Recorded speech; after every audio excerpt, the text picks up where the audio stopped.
o título, né?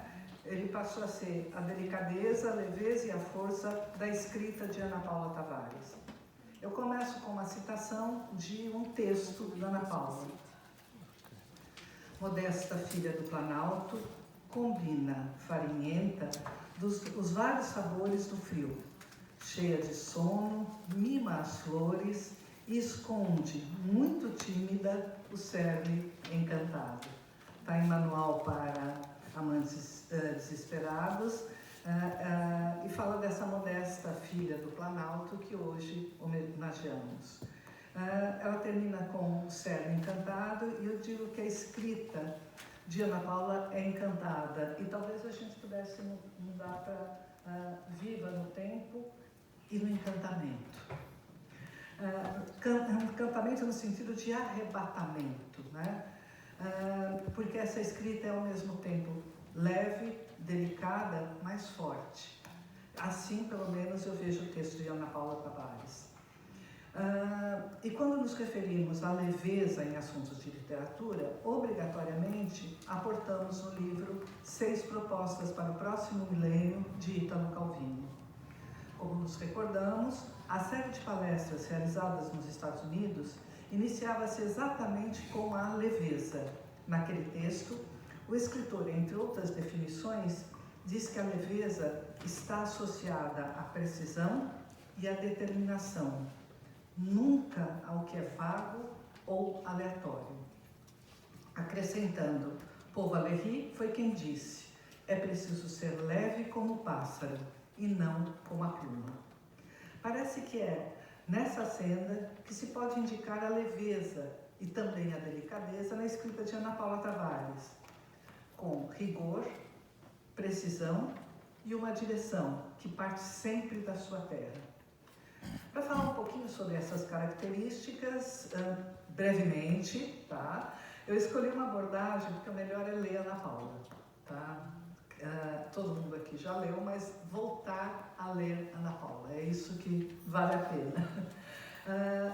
Eu escolhi uma abordagem, e aí muito próxima àquela da Carmen Tindó, que é uma abordagem meio diacrônica, para percorrer alguns aspectos dos livros da autora. Eu começo com a ideia de a leveza está ligada ao rigor. E o rigor linguístico de sua poesia está presente desde o seu primeiro livro. É uma autora que nasce pronta. Ritos de Passagem, publicado em Angola pela União dos Escritores Angolanos em 1985, eu não vou contar aqui a história do livro, né, Ana Paula, como é que ele conseguiu ser publicado, constitui um marco efetivo na literatura do seu país, na medida em que inaugura, como a Carmen já disse, né, uma nova dicção poética, porque situa a mulher como sujeito literário, mobilizando os saberes ancestrais de sua terra e construindo um discurso em que o corpo da mulher é focalizado sob lentes femininas e feministas. E aí eu dou um exemplo com o poema Manga, em que as regras repressivas do monoteísmo cristão dão lugar ao prazer. Diz o poema: fruta do paraíso, todo mundo pensa em maçã. Companheira dos deuses, não é de Deus, é dos deuses. A partir desse momento, o poema já desliza para um outro campo, né?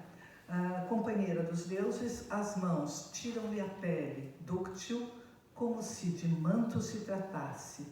Suja a carne, chegadinha fio a fio, ao coração, leve, morno, mastigável.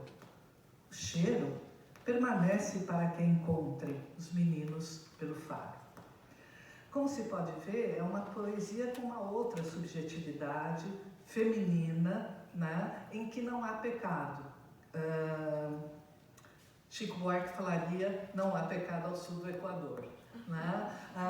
O que existe é o prazer.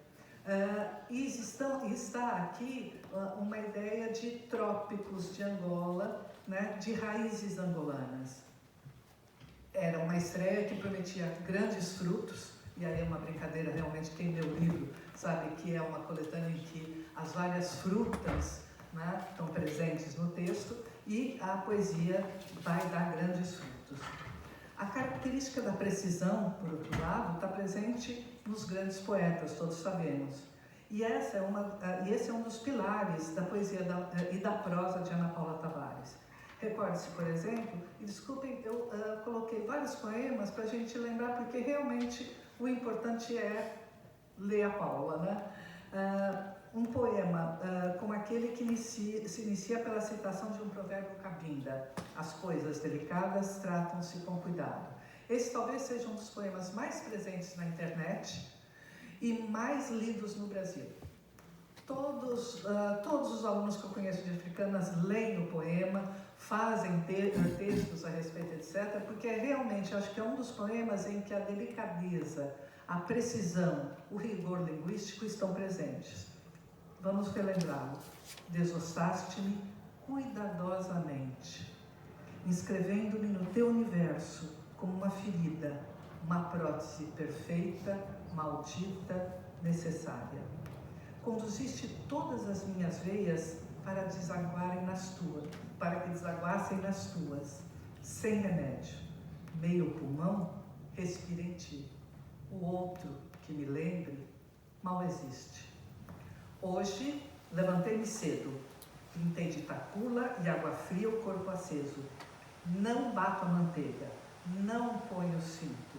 Vou para o sul saltar o cercado. Como se nota, é um universo feminino, e o que é importante, preciso, né? Desossaste-me cuidadosamente. Cada palavra está colocada ali de tal forma que nós temos o Planalto de Angola, está presente ali, mas com uma universalidade feminina. E aqui eu falei que eu ia só ler, mas eu me permito uma observação, que uma vez eu dei esse poema num daqueles rincões do Brasil, né, naqueles cursos que a gente dá. Dei só o poema e falei: vocês acham que esse poema é escrito por um homem ou por uma mulher? É escrito por alguém brasileiro ou de outro lugar? Ah, não, professora, isso aqui não é brasileiro, não. E é escrito por mulher. Ou seja, está no próprio poema, né, a sua definição. E é pela precisão. E a gente nota que o quase completo aniquilamento do sujeito poético se faz paulatinamente, com uma linguagem segura, precisa, delicada, e com a mesma solidez estabelece o contrário, um movimento de retomada do eu. Hoje, levantei-me cedo. O deítico aí, né? O hoje está sempre ocorrendo. Sugiro que duas imagens, talvez personagens, expressem a precisão na escrita de Ana Paula Tavares de forma exemplar. Estou repetindo a Carmen. A oleira que molda o barro e a tecelã e seu urdir.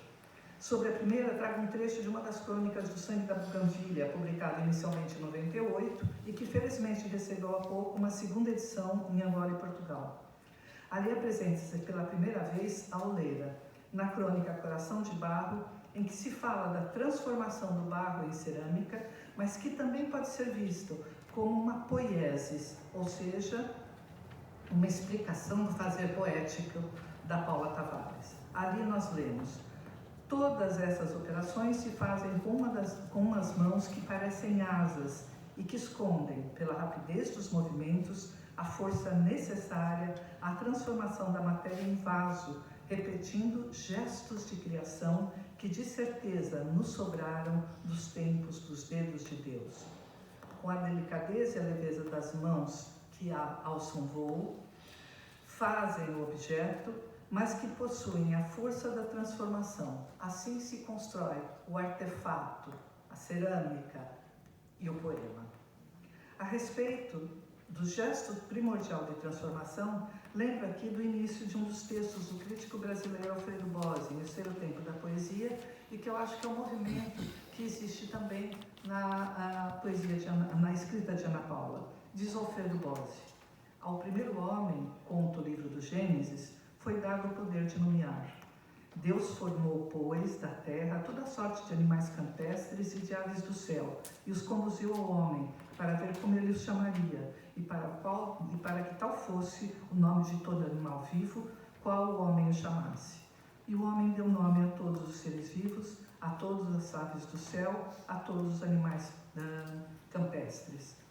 O poder de nomear significava, para os antigos hebreus, que sabiam, eram diferentes de alguns governos atuais do lugar, de nomear significava para os antigos hebreus dar às coisas a sua verdadeira natureza ou reconhecê-la. Esse poder é o fundamento da linguagem e, por extensão, o fundamento da poesia. O poeta é o doador de sentido. Na Grécia culta e urbana, as crianças ainda aprendiam a escrever frases assim: Homero não é um homem, é um Deus. É esse movimento, a precisão de nomear, de dar sentido a um mundo caótico de textos do mercado, a partir do verbo, tem na figura da auleira de Ana Paula Tavares um dos seus símbolos mais potentes.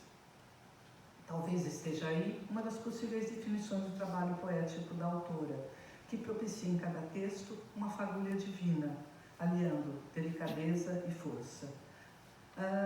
No campo da prosa ainda, A Cabeça do Salomé de 2004, volume em que estão reunidas as crônicas inicialmente publicadas no Jornal Público, do qual já fizemos referências hoje, o exercício da revisitação dos mitos, que já se apresentava de certa maneira nos livros anteriores, se adensa, colocando no centro da cena um acréscimo aos temas e imagens, mitos revisitados, redefinindo paradigmas, como se pode notar a partir da transcrição de provérbios da oratura que iniciam os textos. Essa é uma característica dos textos de Ana Paula, os provérbios da oratura africana que estão presentes nos seus textos. Chamo a atenção com a questão da força e da delicadeza, se articula no texto que dá título ao volume, A Cabeça de Salomé, a partir da personagem da palavra, os 2 primeiros parágrafos. A primeira aparição dessa personagem se dá no primeiro parágrafo e traz o peso da tradição e da colonização mesclados a partir do símbolo da serpente. Conta-se que na palavra vivia a sua condição de serpente, velha e maldita, guardando o território e a palavra, medindo o tempo na balança de cobre dos antepassados, os guardadores das fontes dos rios no nó do caçaio. A serpente maldita possui a força emanada da tradição, evocando a geografia ancestral, ou seja, os espaços dos povos africanos que seriam posteriormente usurpados, e a palavra, que segundo Laura Padilha, já lembrada hoje, e que nos dá uma saudade imensa, a Laura, citando Gassamá, diz que as palavras criam artimanha no imaginário negro, uma espécie de festa de recomposição cosmogônica, onde se encontram e se retroalimentam o tangível e o intangível, o presente e o passado, o visível e o invisível, a vida e a morte. Com tudo isso, ela, a palavra, comandada pela memória, o mestre de cerimônia da festa, deixa, e aqui ela cita Gassamá, de ser um simples instrumento de comunicação, para se tornar uma espécie de petardo que ilumina a noite negra, ou uma espécie de vara mágica capaz de mexer com o mais fundo do ser. Se a palavra tem a força do petardo, e aqui a gente tem a ideia da força, ela também, no texto de Ana Paula Tavares, pode ser leve, liberta do peso, como se apresenta no parágrafo seguinte a personagem a que vimos nos referindo. E diz o texto: liberta do peso, começava os dias a desenhar na areia o desenho fundador. Havia uma floresta e dentro dela um lugar único, onde nasciam todos os frutos. As árvores expunham, ao vento solto, a sua idade, amarrada em colares, delicadamente suspensos em seus troncos. E aí nós temos a leveza, realmente no liberto do peso, o delicadamente está no próprio texto, né? E os colares que balançam ao vento. Mas eu volto à cronologia, que eu pulei um pouquinho. O livro Dize-me Coisas Amargas como os Frutos, publicado em 2001, parece-me aquele em que a direção marcadamente ideológica da poesia da Ana Paula ganha maior dimensão, sem que se obritere, contudo, a poeticidade. Já existia essa direção ideológica, mas me parece que nesse livro isso ganha uma maior dimensão. E aqui eu uso as palavras da Inocência. Num texto publicado pela revista Ecos, diz o seguinte: a poetisa reedita neste livro a sua votação ao sul, iniciada no livro anterior através de sinais culturais conhamas, nhanecas, muilas, perseguindo os meandros da condição feminina num universo em que a palavra, no feminino, continua a ser de atualização constrita e inserindo-os na reflexão sobre a condição angolana, na tentativa de reordenar um tempo de angústias, de memórias em desagregação, de caos interior e exterior. A desagregação e o caos a que se refere a crítica remete a um dos temas que percorre o livro, qual seja a guerra. Dize-me coisas amargas como os frutos é um texto em que a guerra está muito presente. E sobre esse particular, o poema que nomeia a coletânea dos textos merece ser lido. Bom, e aqui hoje foi lido também por uma professora da África do Sul, um livro que fala do amado, né? E essa imagem também está presente nesse texto. Amado, porque voltas com a morte nos olhos e sem sandálias, como se um outro te habitasse, num tempo para além do tempo todo. Amado, onde perdeste tua língua de metal, a dos sinais e do provérbio, com o meu nome escrito? Onde deixaste a tua voz, macia de capim e veludo, semeada de estrelas? Amado, meu amado, o que regressou de ti é a tua sombra, dividida ao meio. É um antes de ti, as falas amargas como os frutos.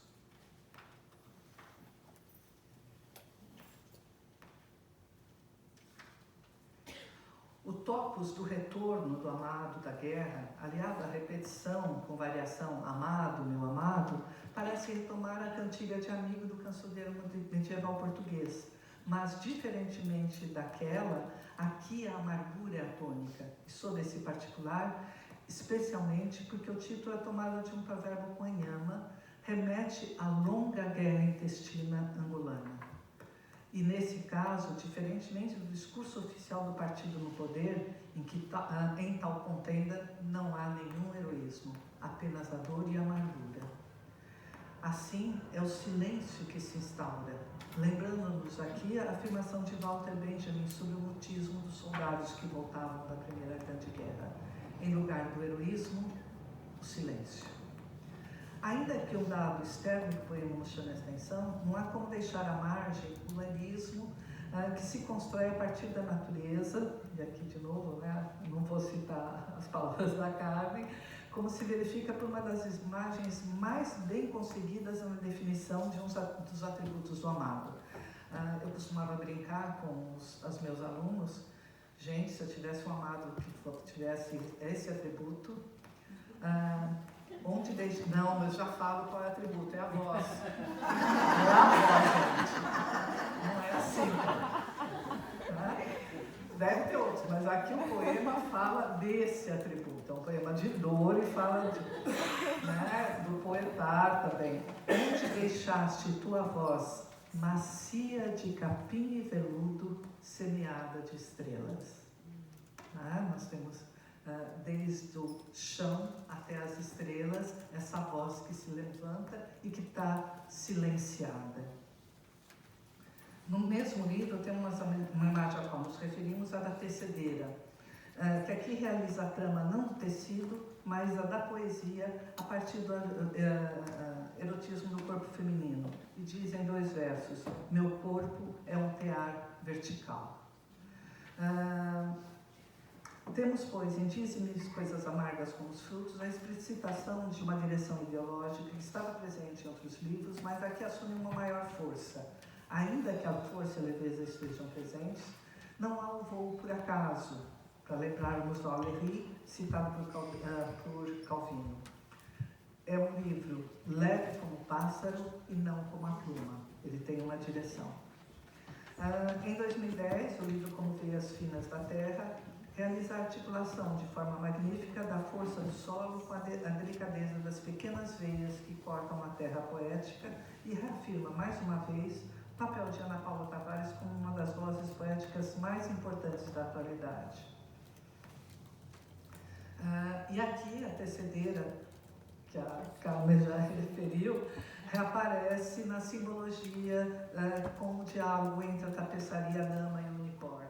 Agora, no Museu de Cluny, estabelecendo pontes com a representação feminina e com a própria escrita, dando uma universalidade. O poema todo vai dialogar com uma tapeçaria europeia. A partir do título desse livro, pode-se pensar nas pequenas veias que recortam a terra como uma metáfora bastante produtiva para a escrita da autora, na medida em que os delicados traços do solo oriundos da seca, que remeto à nossa árida linguagem cotidiana e da linguagem do mercado, transformam-se. Logo chega a chuva, do verbo refinadíssimo de Ana Paula Tavares, em cursos d'água que conduzem mais fundo a água que refaz a fertilidade da terra. O seu trabalho artístico é econômico e pede atenção. Cada verso deflagra significados, como veias finas da terra, e que repõem, após a leitura cuidadosa, o humus que toda a poesia deixa em nós. Estamos em presença da escrita de uma das mais importantes autoras de língua portuguesa, se não a mais importante. E essa homenagem é merecidíssima. Obrigada, Ana Paula, por toda a poesia que você nos dá cotidianamente.